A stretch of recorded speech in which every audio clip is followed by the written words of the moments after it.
PDAM ini ya, supaya adanya peningkatan pelayanan terhadap masyarakat.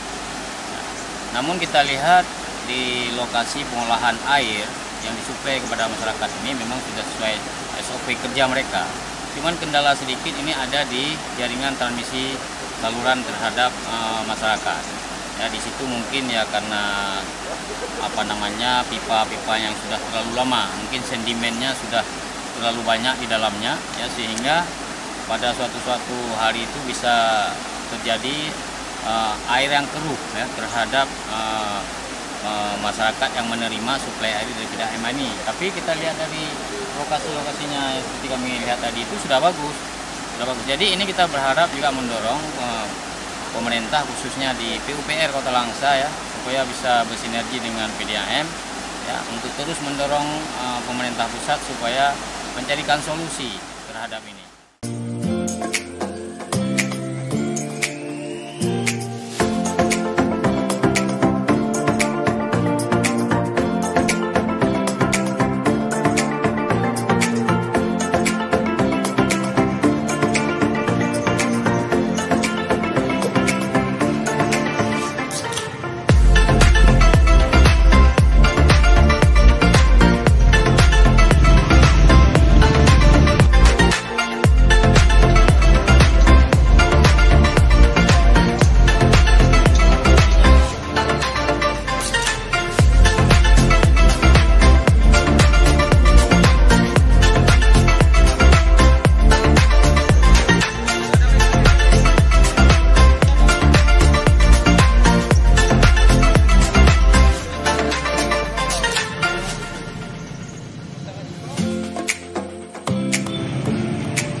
Langsa semenjak berdiri dan di wilayah Pemko Langsa ada tantangan atau kendala yang sangat besar, terutama di sumber airnya, sumber air.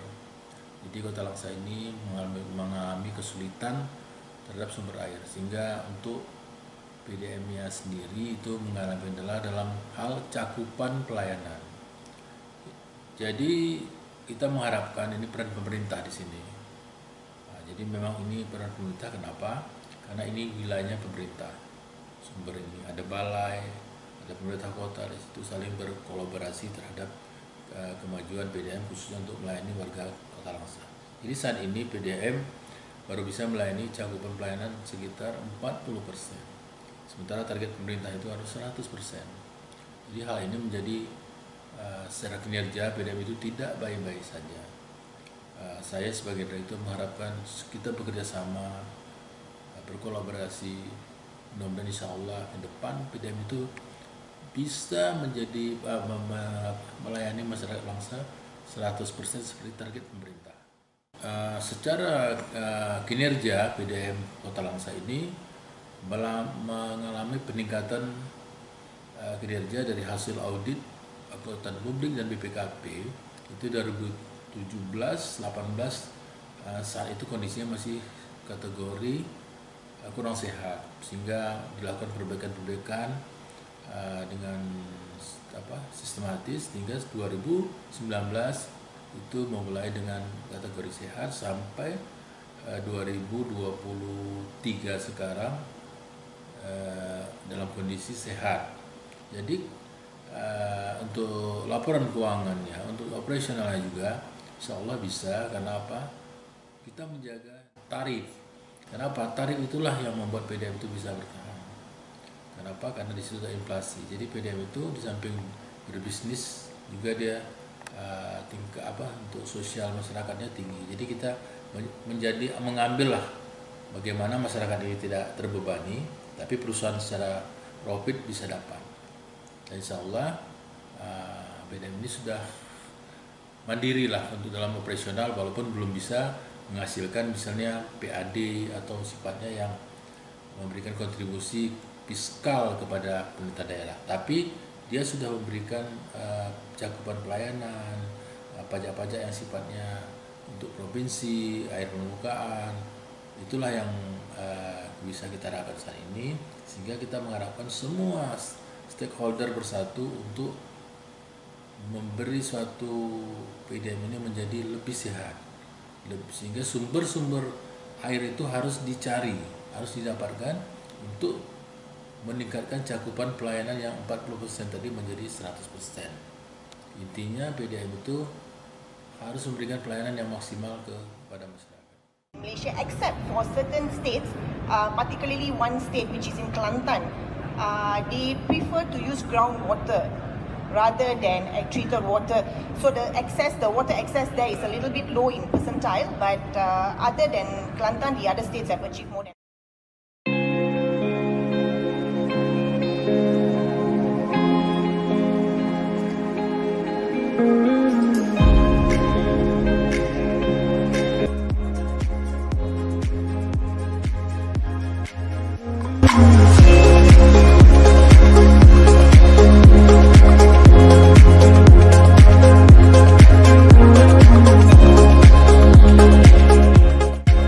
Tadi yang di Kupang, spam Bandar Lampung, dan spam Labuan Bajo di Kalimese. Kita juga menerima ada beberapa penghargaan, terutama di bidang khususnya tentang IT digital. Jadi kita mendapat penghargaan di tahun 2022 itu. Di situ ada 3 kategori PDAM, besar, kecil, dan sedang. Kita di dalam kategori PDAM kecil itu ada sekitar 200 lebih PDAM bergabung. Kita mendapatkan juara 1 tentang inovasi digital tentang pelayanan. Jadi kita sudah ada punya secara asumsi pelayanan semua melalui digital. Yang terbaru kita ada sistem misalnya pemasangan baru. Jadi efek dari COVID itu juga memunculkan orang berinovasi. Jadi efek COVID itu semua sistem sekarang bisa dari sistem digital. Itu di PM sudah ada. Jadi setiap 2 tahun sekali itu ada Indonesia Water Forum. Jadi PDAM di tahun 2002 sudah mendapatkan di kategori tadi juara ke-1 dalam PDAM kecil. Di tahun ini itu PDAM tidak membuat lagi kategori. Jadi semua PDAM sehat, PDAM besar, kecil, sedang digabung untuk dilakukan Perpamsi Award. Perpamsi Award adalah seluruh PDAM bergabung dalam Perpamsi, Persatuan Air Minum, membuat 2 tahun sekali dalam Indonesia Water Forum itu award. Insya Allah tahun ini di Rabu 27 Agustus ya, kita mendapatkan juara ketiga dalam hal inovasi digital. Jadi ini suatu prestasi besar. Kenapa? Karena kita bergabungnya semua PDAM besar itu dijadi satu, tapi kita dapat PDAM Kota Langsa ini kita meraih juara ketiga. Ini juga menunjukkan bahwa secara pelayanan, apakah itu kualitas, kuantitas, tapi kita bisa sejajar dengan PDAM yang sudah besar. Walaupun secara kualitas, kuantitas kita mengalami sedikit kendala karena sumber air yang terbatas, distribusi dan transmisi yang mungkin sudah lama, dan itu yang memerlukan perhatian dari stakeholder, pemerintah daerah, provinsi, dan pusat. PDAM ini bisa lebih baik dengan rasa kepedulian yang tinggi, terutama pemerintah pusat, pemerintah daerah, atau dinas-dinas terkait. Karena PDAM ini tidak bisa berdiri dengan keterbatasan anggaran PDAM sendiri. Jadi saya harapkan siapapun yang memimpin, siapapun yang duduk dalam kepemimpinan Kota Langsa mempunyai kepedulian yang besar terhadap hajat hidup orang banyak. Karena ini apa? Karena kalau saya berbicara, rasanya kalau sumber tidak didapatkan dan tidak ada perhatian pemerintah di situ, saya agak sedikit skeptis. Tapi insya Allah saya yakin dengan pemimpin yang terbaru ini, inilah mungkin harus kita dapatkan sumber-sumber baru, apalagi telah turun impres untuk mempercepat infrastruktur air minum di seluruh Indonesia. Kita turun impres yang terbaru tahun 2024. Mudah-mudahan itu menjadi obat bagi semua pemimpin bahwa itu prioritas pemerintah pusat.